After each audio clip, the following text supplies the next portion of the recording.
214 রানের টার্গেটে প্রথম ওভারই উইকেট হারায় West Indies. Opener Brandon King প্রথম বলে গোল্ডেন ডাক। তাসকিন আহমেদের পরিবর্তে একাদশে অন্তর্ভুক্ত হওয়া নাসুম আহমেদের উইকেট শিকার। তবে ওপেনার আলিক আথেনস কেসি কার্টিকে সাথে নিয়ে আস্থার সাথে ব্যাট করে। পাওয়ার প্লের 10 ওভারে ওয়েস্ট ইন্ডিজ তোলে 1 উইকেটে 34 রান। 14 ওভারে দ্বিতীয় সফলতা এনে দেন রিশাদ হোসেন। আলিক আথেনস আউট 42 বলে 28 রানে। 52 রানে দ্বিতীয় উইকেটের পতন ওয়েস্ট ইন্ডিজের।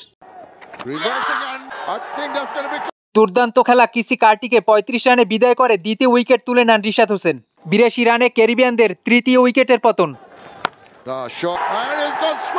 আকিমোয়েন জারেল আগস্ট অভিষেক ম্যাচে করেন 17 রান।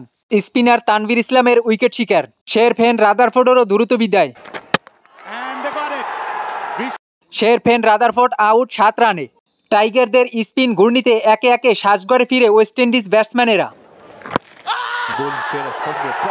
গুদাকেশমতি 21 বলে 15 ও রোস্টান শেষ আউট 11 বলে 5 রানে।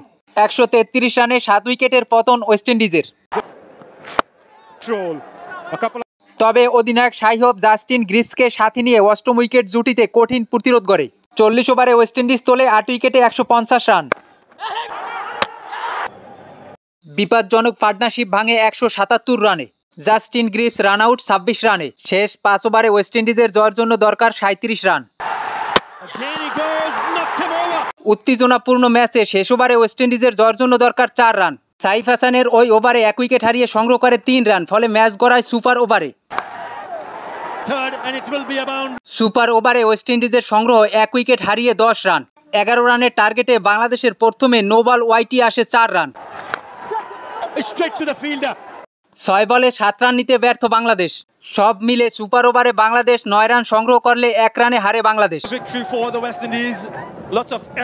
1 রানের জয়ে 3 ম্যাচ সিরিজে একে একে সমতায় ওয়েস্ট ইন্ডিজ। অধিনায়ক শাই হোপ 67 বলে 53 ও সুপার ওভারে 3 বলে 7 রান করায় ম্যান অব দ্য ম্যাচ।